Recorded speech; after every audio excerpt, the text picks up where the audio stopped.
கனவுகளை நாம் எதிரியாக பார்ப்பதால் தான் கனவுகள் தெளிவில்லாமல் இருக்கின்றன. நம்மளாம் நினைக்கிறோம் நாம் பயப்படக்கூடாதுன்னு. இல்லைங்க, பயப்படுவதுதான் மனித இயல்பு. நான் பயந்த பிறகு ஒரு துணிவு வரும், அதுதான் சரியான துணிவு. ஹலோ ஃப்ரெண்ட்ஸ், கனவே வா வா என்ற இந்த நிகழ்ச்சியில மீண்டும் சந்திக்கிறோம்.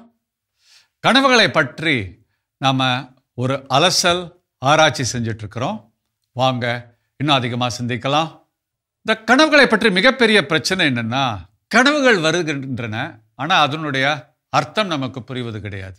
நமக்கு வருகின்ற கனவோட அர்த்தம் புரிந்து விட்டால் இன்னும் அர்த்தமுள்ள கனவுகளாக இருக்கும் நம்மெல்லாம் நினைக்கிறோம்.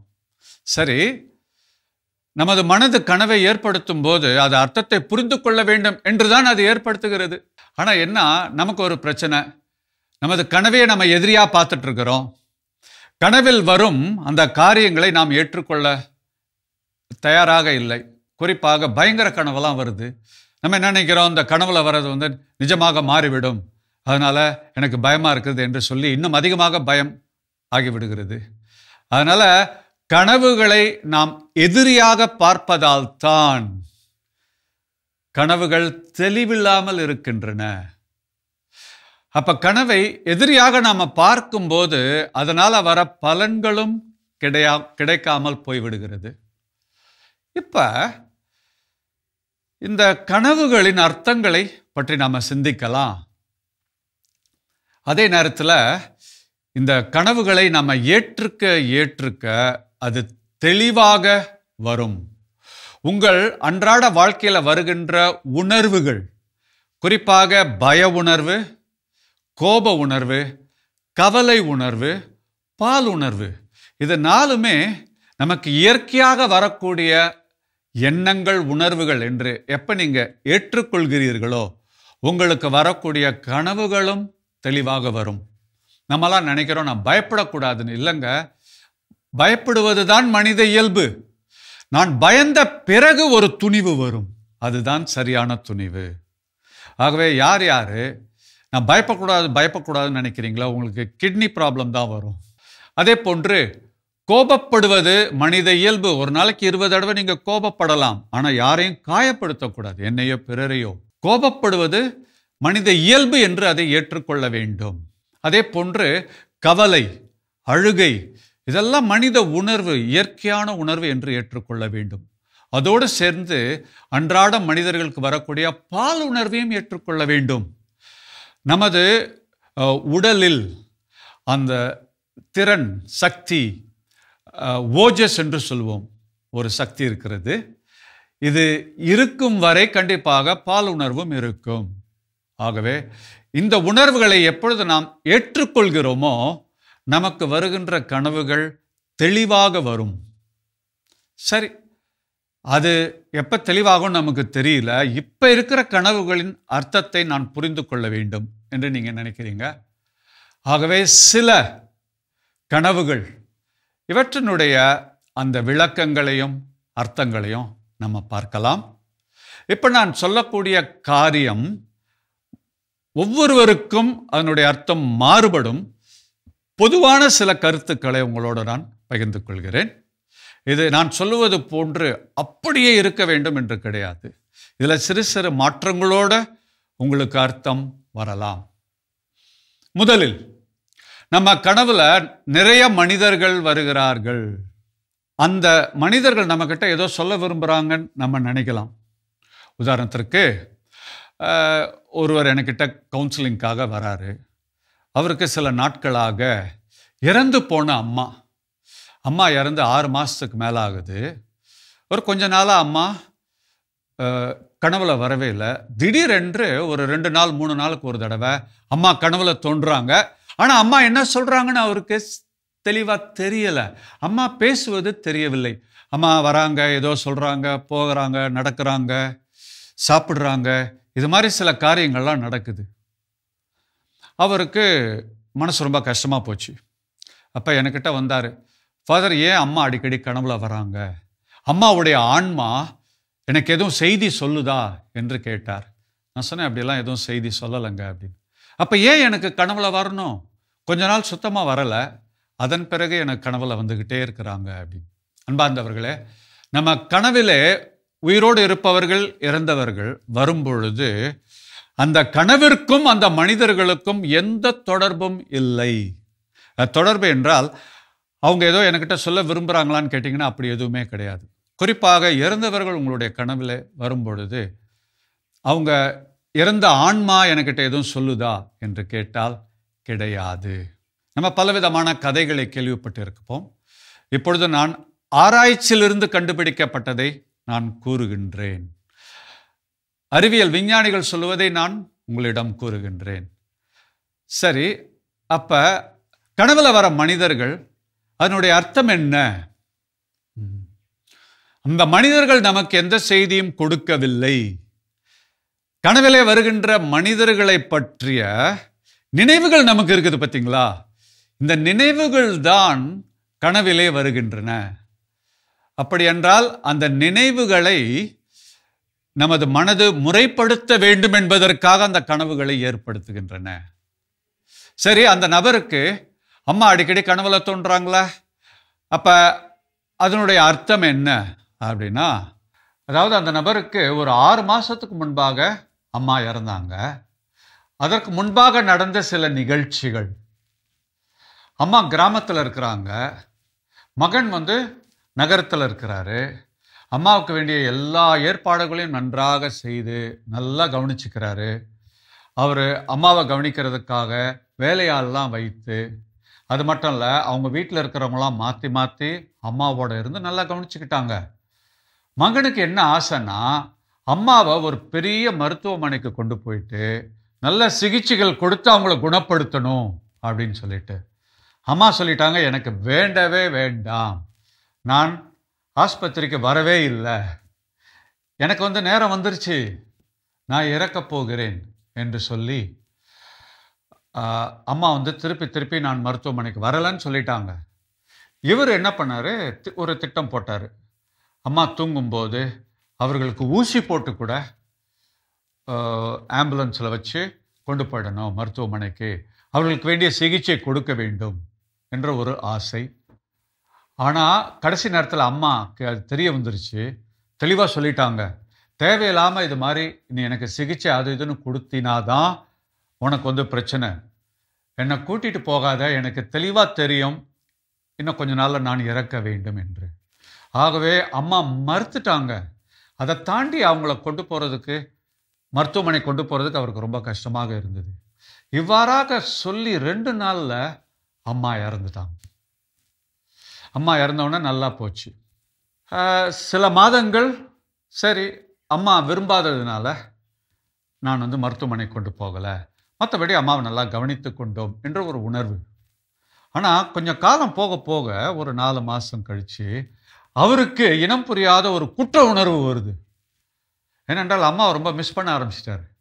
அப்போ அவர் நினைச்சாரு, ஒருவேளை அம்மாவை கட்டாயப்படுத்தி நான் ஒரு பெரிய மருத்துவமனை கொண்டு போய் நல்ல சிகிச்சை கொடுத்திருந்தால் இன்னைக்கு உயிரோடு இருப்பாங்களே, நான் மிஸ் பண்ண மாட்டேனே. அப்போ நான் கவனக்குறைவால் தான் இருந்ததால் தான் இப்போ அம்மாவுக்கு இந்த நிலை வந்தது என்று அவர் அறியாமலே உள்ள ஒரு குற்ற உணர்வு வர ஆரம்பித்தது. அதோடு தான் இந்த கனவும் வர ஆரம்பித்தது. புரியுதுங்களா? அப்போ அம்மா எதுவும் கனவுல தோன்றி சொல்லலை. இவர் என்ன நினைக்கிறார்னா, அம்மா கனவுல தோன்றி நம்மளை ஏதோ திட்டுறாங்களோ அல்லது நமக்கு எதுவும் செய்தி கொடுக்குறாங்களோ என்று நினைத்து அவருக்கு குற்ற உணர்வு அதிகமாயிடுச்சு. அப்பொழுது நான் சொன்னேன், இல்லை இல்லை, அம்மாவை பற்றிய உங்களுடைய நினைவுகள் புரியுதுங்களா? இப்போ குற்ற உணர்வு வரும்பொழுது அந்த நினைவுகளை உங்களுடைய மூளையானது முறைப்படுத்துகிறது. அதிலிருந்து வருகின்ற கனவு தான். அதனால் இதற்கும் அம்மாவுடைய ஆன்மாவிற்கும் எந்த ஒரு தொடர்பும் இல்லை. உங்கள் கனவுல யார் யாரெல்லாம் தோன்றாங்களோ, உயிரோடு இருக்கிறவங்க, இறந்தவர்கள், அவர்கள் எல்லாருமே உங்களுக்கு எந்த செய்தியும் கொடுக்கவில்லை. அவர்களை பற்றிய உங்களுடைய நினைவுகள், உங்களுக்கு நிறைய அனுபவம் இருக்குது. அவங்களுக்கு நல்ல அனுபவங்கள் இருக்கும், அல்லது காயப்பட்ட அனுபவங்கள் இருக்கும், அவர்களை பார்த்து பயந்த அனுபவம், அவங்கள ரொம்ப மிஸ் பண்ண அந்த அனுபவங்கள்லாம் இருக்கு பார்த்தீங்களா? இதை மூளை முறைப்படுத்துகிறது. ஏனென்றால் அதை வெளிப்படுத்தாம அந்த உணர்வுகள் உள்ளே தேங்கி இருக்கும். அந்த உணர்வுகளை வெளியே கொட்டும் பொழுதுதான் அவர்கள் நமது கனவிலே தோன்றுகிறார்கள். ஆகவே உங்கள் கனவில் யார் வந்தாலும் சரி, அவர்கள் உங்களுக்கு எந்தவித தனிப்பட்ட செய்தியும் கொடுக்கவில்லை. அவர்களை பற்றிய நினைவுகள் உங்களுக்கு இருக்குது, அவர்களை பற்றிய அனுபவங்கள் இருக்கின்றன. அந்த அனுபவங்கள் உணர்வுகளோடு கலந்திருக்கிறது. அதை முறைப்படுத்த வேண்டும், அதை சீர்படுத்த வேண்டும். அப்போ உங்க கனவுகள் உங்களுக்குள் இருக்கும் அந்த உணர்வுகளையும் அனுபவங்களையும் முறைப்படுத்துகிறது, சீர்படுத்துகிறது. ஆகவே இதை பற்றிய ஒரு தெளிவு நாம் ஏற்படுத்திக் கொள்ள வேண்டும். இன்னொரு வகையான கனவுகள், சில பேருக்கு பார்த்தீங்கன்னா எப்ப பார்த்தாலும் கனவுல ஏதாவது ஒன்று அவங்கள விரட்டிக்கிட்டே இருக்கும். அது ஒரு நாயா இருக்கலாம், பேயா இருக்கலாம், மனிதர்களா இருக்கலாம், அல்லது ஏதாவது ஒரு காரியம் அவர்களை துரத்தி கொண்டே இருக்கும். சரி, ஏன் நான் துரத்தப்படுவதாக கனவுல தோணுது? உங்க வாழ்க்கையில நிறைய விஷயங்களை, மனிதர்களை நீங்கள் சந்திக்க வேண்டும் என்று உங்க மனது முடிவெடுத்திருக்கிறது. ஆனால் நீங்க என்ன பண்றீங்க? அந்த அனுபவங்களோ, அந்த நினைவுகளோ, அந்த மனிதர்களோ சந்திக்காமல் அவங்கள விட்டு ஓட பார்க்குறீங்க. குறிப்பாக யாராவது உங்க வாழ்க்கையில தினமும் இருந்து பிரச்சனை பண்ணிக்கிட்டே இருக்கிறாங்க. ஆகவே அந்த பிரச்சனைகளை சந்தித்து அதற்கு தீர்வு காணணுமே தவிர, அவர்களை தவிர்த்து அவர்களிடமிருந்து ஓடுவது நம்ம சில பேர் செஞ்சுட்டு இருப்போம். ஐயா, அவங்கள பார்த்தாலே வம்பு, எதற்கு நம்ம அவங்கள சந்திக்கணும், துஷ்டனை கண்டால் விலகு என்று. இல்லை, தள்ளி இருக்கணும். அதற்கு முன்பாக அவர்கள் மீது உங்களுக்கு இருக்கிற உணர்வுகள் இருக்குல்ல, அதை முறைப்படுத்தணும்ல. அதை முறைப்படுத்தாமல் எனக்கு கோபமாக இருக்கும், அவங்கள மன்னிக்காமல் இருப்பேன், அவங்கள பார்க்கவே கூடாதுன்னு நான் தவிர்ப்பேன். ஆகவே ஒரு மனிதரை தவிர்த்தாலும் சரி, நீங்கள் ஒரு காரியம் செய்யணும்னு முடிவெடுத்திருப்பீங்க. உதாரணத்திற்கு ஒரு மாணவர், அவர் படிச்சுட்டு இருக்காரு. அவர் என்ன நினைக்கிறாரு? நான் பரீட்சை வர வரைக்கும் காத்திருக்க கூடாது, முன்னாடியே என்னுடைய படிப்பெல்லாம் படிச்சிடணும் என்று அவர் முடிவெடுக்கிறார். அல்லது உங்கள் வீட்டில் ஒரு காரியம் செய்யணும்னு நீங்கள் நினச்சிட்டு இருக்கிறீங்க. என்னது? வீட்டில் பெயிண்ட் அடிக்கணும் அப்படின்னு நீங்கள் நினச்சிட்டு இருக்கிறீங்க. சரி, நீங்கள் அது மாதிரி முடிவெடுத்த பிறகு அதை செய்யாமல் நீங்கள் தள்ளி போட்டுக்கிட்டே வரீங்க. இப்போ உங்களுக்கு பெயிண்ட் அடிக்கணும், ஆனால் பணம் இல்லை, அதனால் தள்ளி போடுறேன் அப்படின்னு மனசுக்கிட்ட சொல்லணும். பெயிண்ட் அடிக்க நினச்சேன்தான், ஆனால் இப்பொழுது எனக்கு தேவையான பணம் இல்லை, அதனால் இது 1 மாதம் கழிச்சு, 2 மாதம் கழிச்சு, அல்லது பணம் வந்ததுமே பெயிண்ட் அடிக்கலாம் என்று மனதிற்கு தெளிவாக சொல்லிவிட்டால் அதோட ஒரு தீர்வு வந்துடுது. அதற்கு நீங்கள் முடிவெடுத்த பிறகு அதில் செய்யாமல் தள்ளி போட்டுக்கிட்டே இருந்தீங்கன்னா என்னாகும்? இரவிலே தூக்கத்திலே யாரோ உங்களை துரத்துவது போன்று, ஏதோ பொருள் உங்களை துரத்துவது போன்று, அது பஸ்ஸாக இருக்கலாம். ஒருத்தர் சொன்னார், அவர் எப்பயுமே ரோட்டில் போவார், கார் அவரை விரட்டிக்கிட்டே வரும். சில பேருக்கு அது நாயாக இருக்கலாம், அது ஒரு யானையாக இருக்கலாம், ஏதோ ஒரு விலங்கு அவர்களை துரத்தும். சில பேருக்கு மனிதர்கள் துரத்துவார்கள். அப்ப துரத்தப்படுகின்ற கனவு வந்தாலே நீங்க உட்கார்ந்து யோசிச்சு பாருங்க, அடுத்த நாள் என்ன காரியம் நான் முடிவெடுத்த பிறகு செய்யாமல் இருக்கிறேன். அதே மாதிரி யார் யாரை சந்திக்காமல் நான் தவிர்த்து கொண்டிருக்கிறேன். சில நேரத்தில் கடன் வாங்கியிருப்பீங்க, அவங்க ஃபோன் பண்ணுவாங்க, எடுக்க மாட்டீங்க. அவங்க உங்களை பார்க்க வராங்கன்னா நீங்கள் டிமிக்கு கொடுத்துட்டு எங்கேயாவது ஓடி போயிடுவீங்க. ஆகவே கடன் கொடுக்க முடியல. அப்போ உங்கள் மனசுக்கிட்ட சொல்லணும் அதை தெளிவாக. அதை தெளிவாக சொல்லாவிட்டால் அது என்ன பண்ணும்? இந்த காரியத்திலிருந்து நீ ஓடுகிறாய், தயவு செய்து ஓடாதே, அந்த காரியத்தை சந்தி, அந்த நபரை சந்தி, நீ எடுத்த முடிவை நிறைவேற்று என்று சொல்லுவதுதான் அந்த கனவுகள். யார் யாருக்கெல்லாம் கனவில் ஏதோ ஒரு வகையான இறப்பு வருகிறதோ, ஒன்று நானே இறப்பது போன்ற சில கனவுகள், அல்லது எனக்கு நெருக்கமாக இருக்கிறவங்களுடைய இறப்பு, அல்லது எனக்கு தெரிந்தவர்கள் தெரியாதவர்கள் இவங்களுடைய இறப்பெல்லாம் வருதுல்ல. இறப்பு கனவிலே ஒரு நல்ல செய்தி தான். தயவு செய்து இதை நீங்கள் தவறாக புரிந்து கொள்ள வேண்டாம். சில பேர் சொல்லுவாங்க, யாரோ ஒருத்தங்க இறக்குற மாதிரி எனக்கு கனவு வருது, அவங்க உண்மையாலுமே இறந்து போயிடுறாங்க. இது அறிவியல் பூர்வமானதான்னு கேட்டா இல்லை. இதை சான்ஸ் தியரி என்று சொல்லுவார்கள். அப்படின்னா என்னன்னா, உங்களுக்கு 10 கனவு வந்துச்சுன்னா அதில் ஒரு கனவு அப்படி நிறைவேற மாதிரி வரும். அவங்க என்ன பண்ணுவாங்க, அந்த ஒரு கனவு அது ஒத்து போகுது, உடனே அதை வைத்து அவங்க முடிவெடுத்துருவாங்க. எனக்கு முன்னாடி பின்னாடி நடக்கிறதெல்லாம் முன்னாடியே கனவுல தெரிகிறது என்று சில பேர் சொல்லுவாங்க.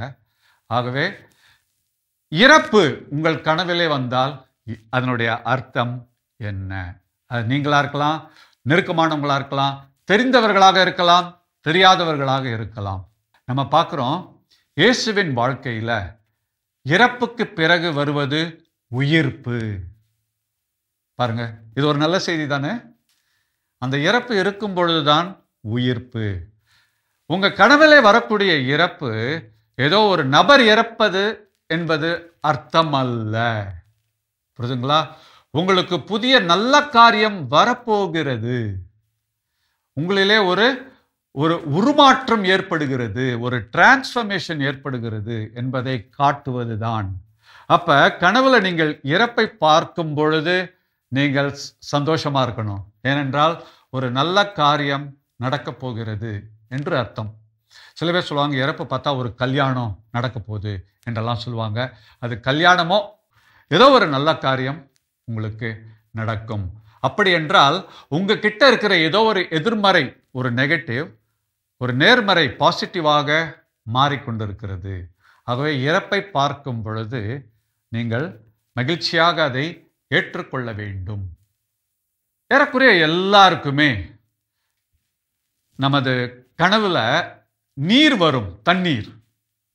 அது ஒரு ஆறாக இருக்கலாம், கடலாக இருக்கலாம், அலையாக இருக்கலாம், நீரூற்றாக இருக்கலாம், நீர் வீழ்ச்சியாக இருக்கலாம், ஒரு குளமாக இருக்கலாம். எதுவாக இருந்தாலும் சரி, நீர் உங்கள் கனவில் வந்தால் அதற்கு ஒரு தனிப்பட்ட ஒரு அர்த்தம் உண்டு. நம்ம எல்லாத்துக்குமே வெளிமனது இருக்கு, ஆழ்மனது இருக்குது. நீர் உங்களுடைய கனவில் வந்தால் உங்களுடைய கனவு சொல்லுகிறது, உன்னோட ஆழ் மனசுல சில காரியங்கள் இருக்கிறது, தயவு செய்து அதை நீ எதிர்கொள்ள வேண்டும், அதை நீ சந்திக்க வேண்டும். உனது ஆழ் மனது உனக்கு ஏதோ சொல்லுகிறது, அதனுடைய அர்த்தத்தை நீ நன்றாக கவனித்து பார். அப்ப உங்க ஆழ் மனசு அடிக்கடி நமக்கு செய்தி கொடுத்துக்கிட்டே இருக்கும்.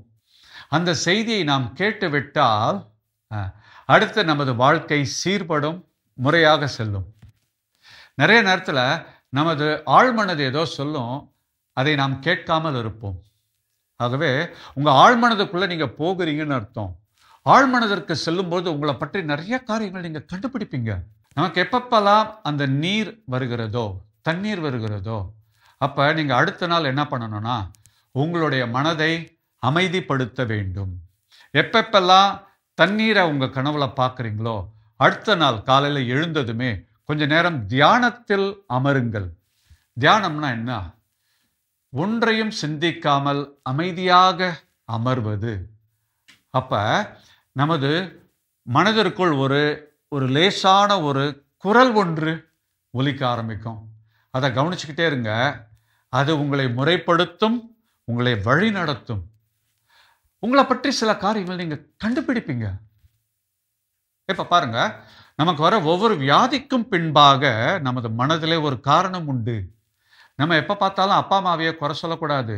எங்க பெற்றோருக்கு சுகர் ப்ராப்ளம், டயபெட்டிஸ் எனக்கும் வந்துருச்சு என்று குறை சொல்வது சரியல்ல.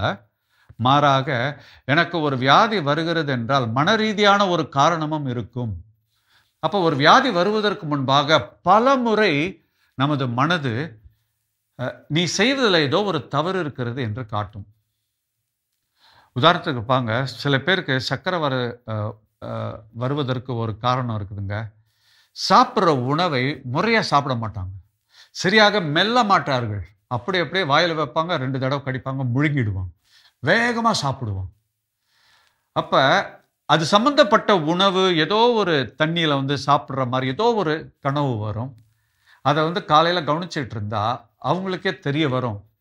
அதாவது நான் சிலவற்றை இது மாதிரி செய்யணும், அதற்கான கனவுகளும் வரும். காலையில் பார்த்தீங்கன்னா அவங்கள அறியாமல ஏதோ ஒரு யூடியூப்பை பார்ப்பாங்க. அந்த யூடியூப்பில் பார்த்தீங்கன்னா எவ்வாறு முறையாக சாப்பிட வேண்டும் என்று ஒரு யூடியூப் வரும். பாருங்கள், நமது கனவுகள் நமக்கு எவ்வாறெல்லாம் செய்தி வர வேண்டும் என்றும் அது முடிவு செய்யும். அல்லது யார்கிட்டயோ பேசுவீங்க, அவங்க நீங்கள் சாப்பிட்றத பார்த்துட்டு சொல்லுவாங்க, நீங்கள் இப்படி சாப்பிடக்கூடாது, நீங்கள் வாயில உணவு வைத்ததுமே குறைந்தது 20 முறை அதை மெல்ல வேண்டும், அப்புறம் முழுங்குங்க, அப்பொழுது உங்களுக்கு சுகர் வராதுன்னு ஏதாவது சொல்லுவாங்க. ஆகவே எப்பொழுதெல்லாம் நீங்கள் தண்ணீரை பார்க்கிறீர்களோ தயவுசெய்து அடுத்த நாள் உங்கள் மனதை அமைதிப்படுத்துங்கள். உங்கள் மனது அமைதியாக இருக்கும் பொழுது புது ஒளியெல்லாம் உங்களுக்கு வந்துக்கிட்டே இருக்கும், புது புது கருத்துக்கள்லாம் வரும், அந்த ஞான உதயம் உங்களுக்கு ஏற்படும். தண்ணீரை வரவேறுங்கள். ஆனால் அந்த தண்ணியை பாருங்க, அது தெளிவாக இருந்தால், உங்கள் கனவுல வர தண்ணி தெளிவாக இருக்குது, ஒரு கடல் அதில் தெளிவாக இருக்குது, அப்படி என்றால் உங்களுக்கு என்ன அர்த்தம்னா, நீங்கள் காலையில் அமைதியாக இருந்தால் உங்களுக்கு வேண்டிய செய்தி கண்டிப்பாக கிடைக்கும். செய்தினா உடனே உங்களுக்கு ஒரு வானதூதர் தோன்றி சொல்ல மாட்டாரு. ஏதாவது நியூஸ் பார்ப்பீங்க, அதில் அந்த செய்தி வரலாம். யூடியூப் பார்ப்பீங்க ஏதாவது, அல்லது உங்கள் ஃப்ரெண்டு உங்களுக்கு வாட்ஸ்அப்பில் ஒரு மெசேஜ் அனுப்புவாங்க, அதில் அந்த செய்தி இருக்கலாம். அல்லது பஸ்ஸில் போயிட்டு இருக்கிறீங்க, உங்கள் பக்கத்தில் இருக்கிறவங்க ஏதோ கேஷுவலாக பேசுவாங்க, அதில் அந்த செய்தி இருக்கலாம். நீங்கள் காலையில் மனதை அமைதியாக வைக்கும் பொழுது, தியானம் செய்யும் பொழுது, அந்த நாட்களில் என்னென்ன செய்தியெல்லாம் உங்களுக்கு வரணும்னு இருக்கிறதோ மிக தெளிவாக வரும். ஆகவே நீங்கள் பார்க்கின்ற கனவிலே தண்ணீர் தெளிவாக இருந்தால் உங்களுக்கு மிக தெளிவான செய்தி வரும் என்று அர்த்தம். நீங்க பார்க்கிற கனவுல அலைகள் நிறைய இருந்துச்சுன்னா உங்க வாழ்க்கையில குழப்பம் நிறைய இருக்குது, உணர்வுகள் அலை போன்று கொண்டிருக்கின்றன. அந்த உணர்வுகளை கொஞ்சம் முறைப்படுத்துங்கள், உள்ள தேக்கி இருக்கிற உணர்வுகளை வெளியே கொட்டுங்க, உங்களை பற்றி அறிவு ஞானம் உங்களுக்கு கொடுக்கப்படும் என்று உங்க மனது கூறுகிறது. ஆகவே எப்பொழுதெல்லாம் நீங்கள் நீரை பார்க்கிறீர்களோ நீங்கள் அடுத்த நாள் மனதை அமைதிப்படுத்துங்கள், கண்டிப்பாக மிக மிக பெரிய காரியங்கள் உங்களுக்கு வெளிப்படுத்தப்படும், அது உங்களுக்கு வாழ்க்கையும் உயர்த்தும். சில பேருக்கு கனவுல வாகனங்கள் வரும், அது சைக்கிளாக இருக்கலாம், பைக்காக இருக்கலாம், காராக இருக்கலாம், பஸ்ஸாக இருக்கலாம், ட்ரெயின் அல்லது விமானம், ஏரோப்ளேன், இது மாதிரி பல வாகனங்கள், அல்லது ராக்கெட், இது போன்று அடிக்கடி கனவில் வந்தால் உடனே நீங்கள் கார் வாங்க போறீங்கன்னு அர்த்தம் கிடையாது. இதனுடைய அர்த்தம் உங்கள் வாழ்க்கையிலே ஒரு மாற்றம் ஏற்பட போகிறது, தயாராக இருங்கள் என்று சொல்லுது. அந்த மாற்றம் என்ன? ஒருவேளை உங்களுடைய பதவியிலே ஒரு உயர்வு கிடைக்கலாம், இந்த வேலைக்கு பதிலாக மற்றொரு சிறந்த வேலை உங்களுக்கு கிடைக்கலாம், ஒருவேளை நீங்க டிரான்ஸ்ஃபர் ஆகி இன்னொரு இடத்துக்கு போகலாம், ஒருவேளை உங்கள் வீட்டை மாற்றலாம், அல்லது உங்கள் நண்பர்கள் ஒருவேளை மாறலாம், புது நண்பர்கள் வரலாம், ஏதோ உங்க வாழ்க்கையில ஒரு மாற்றம் வரப்போகிறது என்று அர்த்தம். ஆகவே எப்பப்பெல்லாம் வாகனங்களை நீங்க கனவுல பார்க்குறீங்களோ அடுத்த நாள் என்ன தெரியுமா செய்யணும்? உங்கள் கண்களை திறந்து வையுங்கள். உங்களுக்கு ஒரு வாய்ப்பு வருகிறது, வாழ்விலே ஒரு மாற்றம் வருகிறது, அந்த மாற்றத்தை நீங்கள் ஏற்றுக்கொள்ள வேண்டும், தயார் நிலையில் இருக்க வேண்டும். ஆகவே தயார் நிலையில் இருக்கும் பொழுது அந்த மாற்றம் கண்டிப்பாக உங்கள் வாழ்க்கையின் ஏற்றமாகவும் இருக்கும். வாகனங்கள் வருவது மிக மிக நல்லது. சில வேளைகளில் நம்ம கனவுல நாம ஏதோ ஒரு இடத்தில் மாட்டிக்கொண்டது போன்று இருக்கும். அதாவது ஒரு ரூம்ல நீங்க மாட்டிக்கிட்டீங்க, ஒரு சிறையில மாட்டிக்கிட்டீங்க, அல்லது ஒரு குகைக்குள்ள விழுந்து அதுக்குள்ள மாட்டிக்கிட்டீங்க, ஏதோ ஒரு சூழ்நிலையில் நீங்கள் மாட்டிக்கொண்டதாக கனவில் வரும்பொழுது அதனுடைய அர்த்தம் வாழ்க்கையிலும் நீங்க மாட்டிக்கிட்டீங்கன்னு அர்த்தம். ஒரு பெண்ணிற்கு கல்யாணம் ஆயிடுச்சு, அவங்க என்ன நினைக்கிறாங்க? கல்யாணம் ஆன ஒரு வாரத்திலே கணவரை பிடிக்கல, அதே நேரத்தில் இப்பதான் கல்யாணம் ஆச்சு, எப்படி வேண்டாம்னு சொல்லிட்டு போறது. என்னால் போனா வீட்டில் அவங்க அம்மா சொல்லிட்டாங்க, பிடிக்கலன்னு வந்தீங்கன்னா நான் தற்கொலை பண்ணிக்குவேன். ஆகவே அவர்களுக்கு திருமணத்தில் தொடர்ந்தும் போக முடியலை, வீட்டிற்கும் செல்ல முடியவில்லை, ஒரு மாட்டிக்கொண்டது போன்று ஒரு உணர்வு. அவர்களுக்கு இது மாதிரி கனவு வந்து கொண்டே இருக்கிறது. எப்பொழுது உங்களுக்கு இது மாதிரி ஒரு கனவு வருகிறதோ நீங்கள் என்ன தெரியுமா செய்யணும்? ஒவ்வொரு பிரச்சனைக்கும் தீர்வு உண்டு அப்படின்னு நினைக்கணும். புரியுதுங்களா? நான் மாட்டிக்கொண்டேன், ஆனால் கண்டிப்பாக இறைவன் அவர்னால முடியும், எனக்கு இருக்கும் பிரச்சனையிலிருந்து கண்டிப்பாக அவர் விடுதலை தருவார் என்று நீங்க நினைக்கணும். பாருங்க, அந்த பெண்ணுக்கு என்ன தெரியுமாச்சு? இவ்வாறாக அவங்க சொன்னாங்க என்கிட்ட, நான் மாட்டிக்கொண்டேன் குடும்பத்தில். ஆனால் 6 மாதங்கள் கழித்து பார்க்கும் பொழுது சின்ன சின்ன பிரச்சனையெல்லாம் வந்துச்சு. அது தீர்வாக மாறி அது ஒரு மகிழ்ச்சியான ஒரு குடும்பமாக மாறியது. கணவரை பற்றி அவங்க பிடிக்கலன்னு சொல்லிட்டு என்னன்னா, கணவரை பற்றி சில காரியங்கள்லாம் அவங்க கேள்விப்பட்டாங்க. சொந்தக்காரங்க, யாரோ ஒரு சொந்தக்காரங்க சொல்லி. ஒரு 6 மாதத்தில் தான் தெரிந்தது, அவர் கணவர் அப்படிப்பட்டவர் அல்ல.